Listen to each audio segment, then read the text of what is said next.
આપણે લોકો આપણા માવતરની સેવા નથી કરતા ને બાપુના પગ દબાવવા જાય. બોલો, માવતર વૃદ્ધાશ્રમમાં છે આ ભાઈ ગુરુના આશ્રમમાં સાધના કરવા જાય. હવે ધૂળ ન પડે ક્યાંથી મેળ પડે?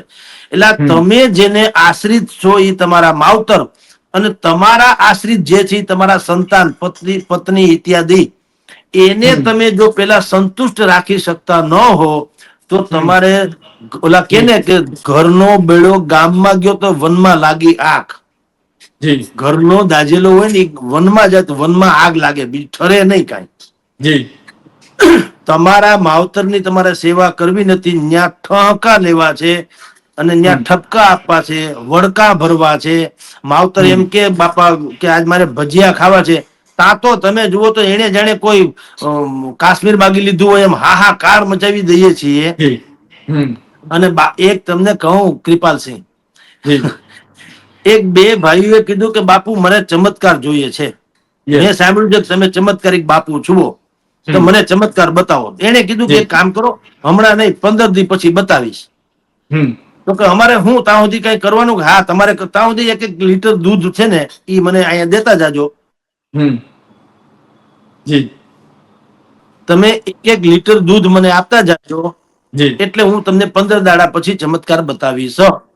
ઓલા બે ને ઘરે બકરી હતી, 1 લીટર દૂધ માંડ કાઢે. છોકરાને પણ ન દીધું, વહુ ને, માંદા બાપાને, માવતરને કોઈને દીધું નહીં. બાપુ પાસે જવું પડશે, બાપુને દૂધ આપવું પડશે, 15 દાડા પછી ચમત્કાર બાપુ બતાવવાના. 15 દી પછી બાપુને કીધું બાપુ હવે 15 દી થઈ ગયા, હવે ચમત્કાર તો બતાવો. તો ઓલાએ કીધું બતાવી તો દીધો. એ કે ક્યાં બતાવ્યો? કઈ બતાવ્યો તો નથી ચમત્કાર, અમે તો રોજ દૂધ લઈને આવીએ છીએ, ચમત્કાર તો નથી. પણ એ કે તમારા છોકરાને ભૂખ્યા રાખીને દૂધ,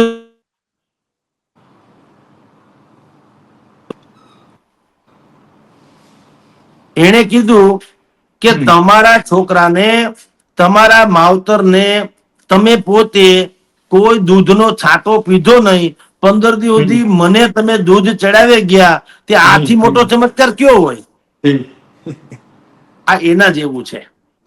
આપણે બધા બાપુ બાપુ કરીને ન્યા બધું દઈ દેવું છે, 1000-1500 રૂપિયા કે જે બી છે ની પહોંચ, અને એના પગ દબાવવા છે. ઈ કે બાપુ કે એટલે હું તો એમ કે ગમે શિવરાત્રી હોય, બાપુનો આદેશ આવે એટલે હું તો ત્યાં હોમ જ, બાપુનો આદેશ આવે એટલે હું તો હોમ જ. એટલે બાપુનો આવે કોક દી બાપાનો આદેશ તો જાળવ. બાપુ પછી પેલા બાપા તો બાપા છે તો બાપુ છે ને. બાપા ન હોત તો તું જ ન હોત, તું ન હોત તો બાપુ ક્યાંથી મેળ પડ્યો હોત? તો પેલા બાપાને તો પૂછી લે એને શું જોઈએ છે. એની નહીં કરે સેવા. શું કામ? અહીંયા જે સેવા છે, બાપુજીની સેવા કે મા બાપની સેવા જે છે, એની ક્યાંય છાપામાં નોંધ તો આવવાની નથી. એમાં કોઈ સાલ ઓઢાડવાનું નથી કુટુંબમાં તેમ બાપુજીને હાચવા છે. ઓલે પડે તો બાપુની ત્યાં તો શું છે કે એક તો એનો સમુદાય મોટો હોય, 50-500 જણા બેઠા હોય, એમાં એ બાપુ પાછા વખાણ કરે, જગદીશભાઈ મહાન સેવક છે, દર વખત એમ કે શિવરાત્રી હોય ત્યારે મારે ત્યાં અચૂક આવે અને અખંડ ઉભા રહીએ, બિલકુલ જ્યાં સુધી શિવરાત્રીનો કાર્યક્રમ ન પતે ત્યાં સુધી જગદીશભાઈ બીજું કાંઈ નહીં, પાણી પણ પછી પીવે, પેલા અમારું કામ કરી નાખે. જગદીશભાઈ ફૂલીને ફાળકા. પણ જગદીશભાઈ ના બાપુજીને પૂછો, તમારા હાથ પગ દબાવે છે જગદીશભાઈ? તો કે નહીં. ઘરે રાખે છે કે નહીં? તો ધૂળ પડી જગદીશભાઈ. એટલે જ્યાં સુધી સંતો મહંતો તો ઈ સુધરે એમ નથી, હવે સૌથી પેલા ભક્તોએ, કહેવાતા ભક્તોએ સુધરવું પડે એમ છે. તમે જ્યાં સુધી તમે મેટલ ડિટેક્ટરની જેમ તમે જ્યાં સુધી માપદંડ નહીં રાખો કે સાધુ કોને કહેવાય, પ્રશ્ન છે, કઈ રીતે સર ખબર પડે કે આ સાધુ સાચા છે, કે કઈ રીતે આપણને ખબર પડે કે આ સંતો પાસેથી દૂર રહેવું જોઈએ? કોઈ પણ પ્રકારની અપેક્ષા ન રાખે ઈ સાધુ નંબર 1. એની કોઈ પણ પ્રકારની વ્યવસ્થા ન કરવી પડે ઈ સાધુ. જે સાદા, જેની સાદગી છે તે સાધુ છે. જે સાધક છે તે સાધુ છે. સિદ્ધ છે તે સાધુ છે, પણ સાધન નહીં, સાધક. સાધન એટલે કે મેળી મહિલા, આશ્રમ, ગાડી, બંગલા વગેરે, નોકર ચાકર, ઈ સાધન ન કહેવાય. પણ જેની કોઈ પ્રકારની અપેક્ષા ન હોય ઈ સાધુ. એનો આશ્રમ હોય અને એ આવીને તમને એમ કે કે બાપુ અહીંયા એસી લગાડી દઉં તો એને કેવું જોઈએ કે કામ કર બેટા, તારી મારી ઉપરની લાગણી છે ને એસી ની, તો એક કામ હમ. કર, એક ફલાણા ભાઈ ગરીબ છે, બીમાર છે, એને લગાડી દે. જી અને જમવા કરવાનું મારી પાસે કાંઈ ને, તમે આવીને રાંધો ને ખાવું તો ખાવ, અથવા તો કોઈક આપી જતું છે, જો કાંઈ પડ્યું છે, તાળું કૂચી ન હોય ને, એનું નામ આશ્રમ. જી પરિશ્રમ થકી બેનો હોય એ આશ્રમ. જી ખાલી કોકના દાન ધર્મથી નહીં, બેઠે બેઠે તમે જો ને પાણીના ખાબોચિયા ગંધાઈ જાય. જી સાધુ ચલતા ભલા એ અમથું નથી કહેવાનું. હમ જે સાધુ પાસેથી, જેમ અગરબત્તી કોને કહેવાય, હળગે તો બધું, અગરબત્તી સળગે તો કેમ સુગંધ આવે છે, જી એમ જે સાધુમાંથી કઈક એની ઉપયોગિતા, ટપાલી ટપાલ આપે છે, પોલીસ જે છે કાયદો વ્યવસ્થા સંભાળે છે, પત્રકાર છાપું કાઢે અથવા તો યુટ્યુબ ચેનલ કે ચેનલ ચલાવે છે, જી એનું કામ કરવું જોઈએ ને. સાધુ એ શું કરવું જોઈએ? જે સાધુ સંસ્કારનું સિંચન કરે, સનાતન ધર્મની વાત કરીને કેટલાય લોકોને દીક્ષિત કરે, એ સાધુ જી અને એવા છે પણ ખરા સર. અનેકો છે ભાઈ. જી, અને જી. એના કારણે તો આ બધી તપોભૂમિ જે છે એ ઉજ્જવલ છે. આ જી. તો એના નામે ચરી ખાનારા નહીં Yes, આપણે yes. ચર્ચા કરીએ છીએ. Yes, બાકી yes. એવા દિગંત સાધુઓ છે જ આપણી વચ્ચે જી અનેકો. તમને કહું, સ્વામી સચ્ચિદાનંદ મહારાજ છે, યસ ધર્મબંધુજી જે છે, રાજારામ મોહન રાય એ થઈ ગયા હતા.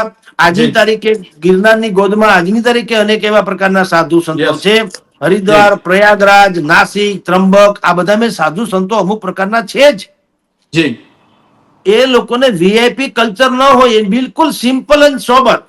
યસ એને સાધુતાને વળી પાછી વૈભવ છે નો, ઈ વૈભવ Yes. ત્યાગીને તો સાધુ બન્યા હોય.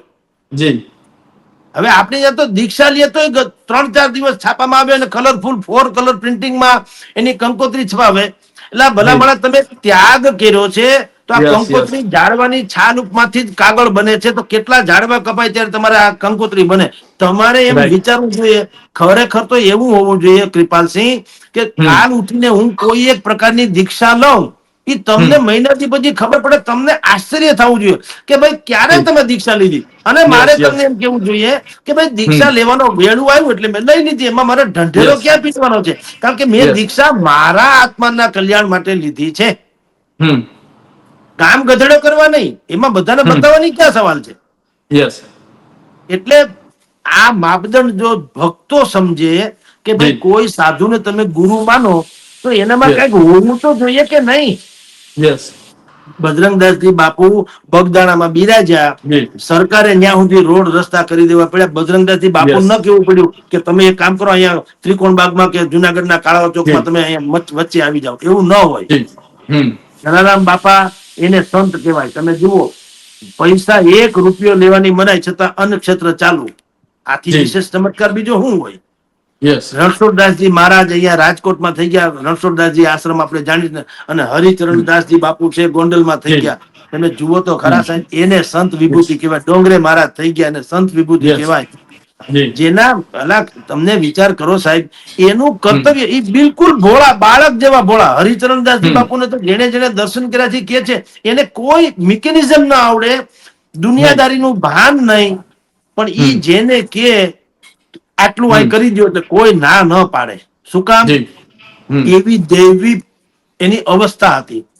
જી તો ખાઈ પીને તગડા રે, મારી તમારી જેવી ભાષામાં, હાવ છીછરી ભાષામાં વાતો કરે, ઘડીકમાં ગરમ થઈ જાય, ઘડીકમાં નરમ થઈ જાય, પછી વેર ઝેર ઈર્ષા કામ ક્રોધ મદ લોભ મોહ આ બધુંય જેનામાં જોવા મળે, છતાંય આપણે બાપુ બાપુ કરીએ તો ભગવાન બચાવે તમને ભાઈ સાહેબ. હમ જી એટલે નીર ક્ષીર તારવવાનું ભાવિકોના હાથમાં છે. ભક્તોએ Yes. જો નક્કી કરે કે જે સાધુમાં સાદગી નથી, જે સાધુમાં ચરિત્ર Yes. નથી, જે સાધુમાં સંસ્કાર નથી, જે સાધુમાં સાધના નથી, એવા જી. કદાચ 12 માસ 24 કલાક જમાડે કારવે તો એની ત્યાં જાવું જ ન જોઈએ. આનું અવગણનાથી મોટું કોઈ શસ્ત્ર નથી. બહિષ્કાર જી તો હંધુ સુધરે. જી કૃપાલ છે. જી સર, આપનો કિંમતી સમય આપવા બદલ ખૂબ ખૂબ આભાર. તો આ હતા હેડલાઇન ન્યૂઝના ગ્રુપ એડિટર અને વરિષ્ઠ પત્રકાર જગદીશ મહેતા સર. અને સરે જે રીતે વાત કરી કે ખાસ કરીને ભક્તો છે તેમને નિરીક્ષિત ચાલતા શીખવું જોઈએ, અને કેટલાક જે કહી શકાય કે સંતોની વચ્ચે વિવાદ ચાલી રહ્યા છે, સ્વામિનારાયણ સંપ્રદાય વસિષ્ઠ સનાતન ધર્મના સંપ્રદાય, તે પ્રકારનો વિવાદ ચાલી રહ્યો છે, તેને લઈને પણ સરે વાત કરી. તો અત્યારે બસ આટલું જ. ફરી મળતા રહીશું વાત ગુજરાતી પર.